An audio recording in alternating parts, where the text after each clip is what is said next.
Hey guys, I'm not going to be doing a weekly mods video this week. From what I can tell, it's either been a quiet week or the approval times at CurseForge have been a little slower than usual. So for this video, I put together a load of mods which are great to use when playing with friends or on multiplayer servers. These were all tested with Minecraft 1.16.4 using Forge, and all the links you need can be found in the description below. Using Biomes O Plenty will make your world much more interesting to explore. Overall, you can expect to find over 75 biomes in total, which are completely different to what you'd usually see in vanilla Minecraft. If you do use these mods, make sure you enable it during world creation or set it as a level type on multiplayer servers. Sit will allow you to use both slabs and stairs as chairs by simply right-clicking them. If you want to have a bit of role-playing in your server, then this mod will be a great addition. Waystones are new blocks which can be crafted and activated to teleport between them. To craft a waystone, you first need to create a warp stone, which will cost an emerald, 4 ender pearls, and 4 purple dye. You'll then need to combine the warp stone with the obsidian and 3 stone bricks to create the waystone. If you don't have access to a waystone nearby, then you can use the included warp scrolls instead. Security Craft will help keep your base safe if you play with people who love to grief. There are too many features to talk about, but there's a few things I want to mention. Firstly, there's the Universal Block Reinforcer. When you use it on blocks, they'll become reinforced, and they can only be broken by the player who reinforced them, keeping them safe from other players.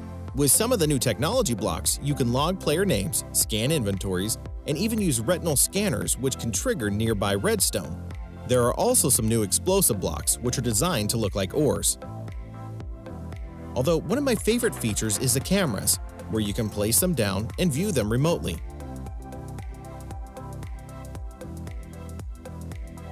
Xaeros Minimap will add a small map to your Minecraft game.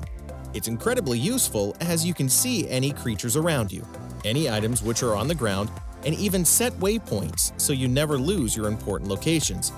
Though when playing with friends, they'll also appear on your minimap so you can easily find them. Morpheus will make a few changes to the sleep system in Minecraft and is specifically for multiplayer servers. When someone sleeps, users on the server will be notified so that you can all sleep at the same time. Although if 50% of players are sleeping, then it will switch to morning. This value can also be changed in the configuration files. Some mods that I always install are Better Caves and Better Mineshafts, which are both from the same developer. They'll completely overhaul caves, so they're like a maze of chasms instead of repetitive tunnels. There are new cave features too, such as lava caverns, underground lakes, and more. Whereas when it comes to mineshafts, they'll also be completely overhauled, and will have different designs and styles depending on the biome they spawn in. Traveler's Backpack is an advanced backpack mod, offering many cool features. Firstly, the backpack is 3D and is worn on the player's back, instead of other mods where it just takes up an inventory slot. It will provide an extra 45 inventory slots, as well as space on each side for fluids, which can be the likes of water and lava, although on older versions these support potions too. Inside of the backpack is a crafting grid, where you can create items on the go, as well as slots for tools, which can be switched between by pressing Z. After unequipping a backpack, the option will become available to deploy a sleeping bag, which can be used to skip the night.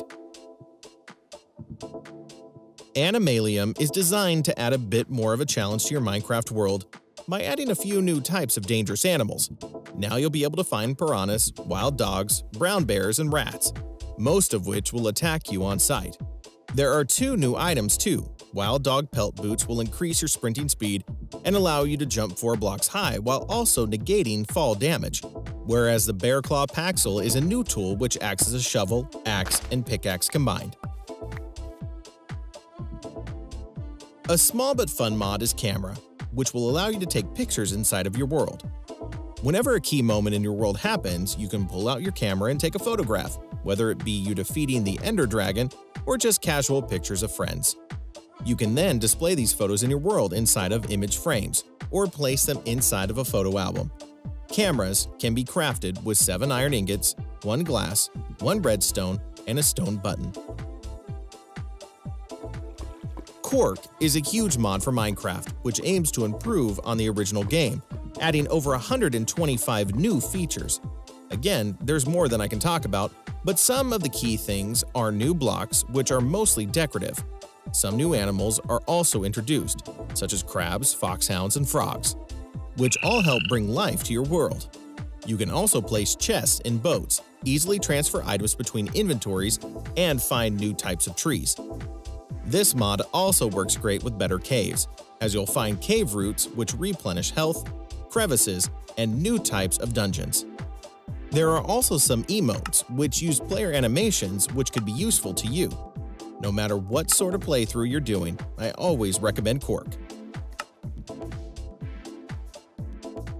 Dungeons Plus will add more dungeons to Minecraft, with there being 7 new types in total, which you can find in the Overworld, Nether, and End dimensions. These are the Tower, Buried Dungeon, Leviathan, Snowy Temple, Warped Garden, End Ruins, and Soul Prison. Each one will contain enemies and loot, with some even providing maps which will show you the way to other dungeons. Emojiful might be useful if you play with quite a few people without using any sort of voice chat. You can manually type out emojis or press the menu button found in the chat window. There are some that are animated, although most are static.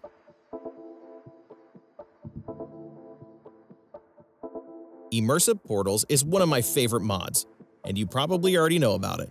With this mod installed, the Nether and End will no longer be separate worlds that you need to go through a loading screen to enter. Instead, you can simply walk through a portal and be in these other dimensions instantly. You can even see through the portal to see what's going on at the other side. If you've played Zelda recently, then you might be familiar with Towers of the Wild. It adds randomly spawning structures to your world which are inspired by Breath of the Wild. The towers are huge in size, and after reaching the top, you'll find a chest which contains some useful loot. Overall, it should make exploring your world a little more interesting.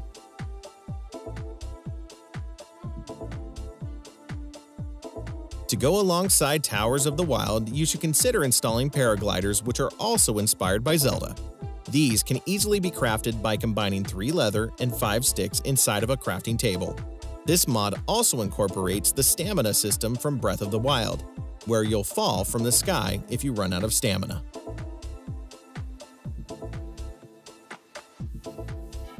If you're looking to try and complete Minecraft with a friend, then check out the Traveler's Index. It adds a new button to the main menu which will open a book.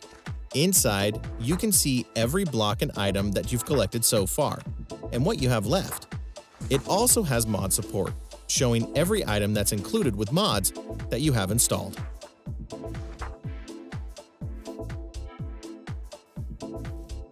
Areas will allow you to define regions and zones in your Minecraft world, so that other players who enter will know where they are. By using signs, you can define the name of an area, as well as its size by entering a number which defines the radius. When a player enters or leaves the radius you set, a message will pop up on their screen. Dungeons mod adds a lot of new content which adds quite a few new structures to your Minecraft world. In them, you'll find plenty of new enemies such as guards, scientists, and slime wolves. Although the real challenges come from the boss fights, where you'll have to fight the likes of the Kraken, the Crawler, and the King.